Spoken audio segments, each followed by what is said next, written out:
Let's write some reminders for difference of squares. So difference of two squares would be the title of this section. I'm just going to write it right here.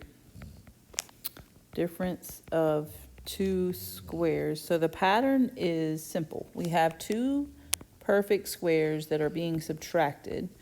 And when we factor them out, we have to take the square root of each one. So the square root of a squared is a, the square root of b squared is b. And then we have to add and subtract, like one of each, plus and minus. So it follows a pattern. So let's do two of these to get you started. 4y squared minus 9. Those are all perfect squares and they're being subtracted. So I need to set up two binomials and think about the square root of 4y squared. 4 comes from 2 times 2 and y squared comes from y times y. And so the square root of 4y squared is 2y. So that's my first term. And then the square root of 9, that comes from 3 times 3. So I need to put 3 and 3 and then put a plus and a minus to finish my pattern. So that's it for that one.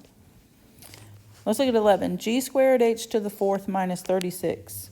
Those are all perfect squares. I can tell because these exponents are even.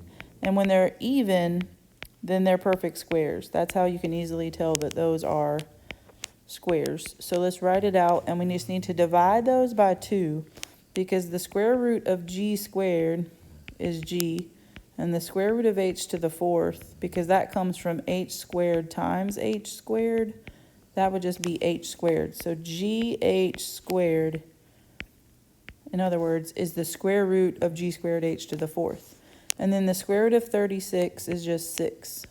Then we need a plus and a minus. And then that would be it for that one. So keep going with the pattern of difference of two squares for this.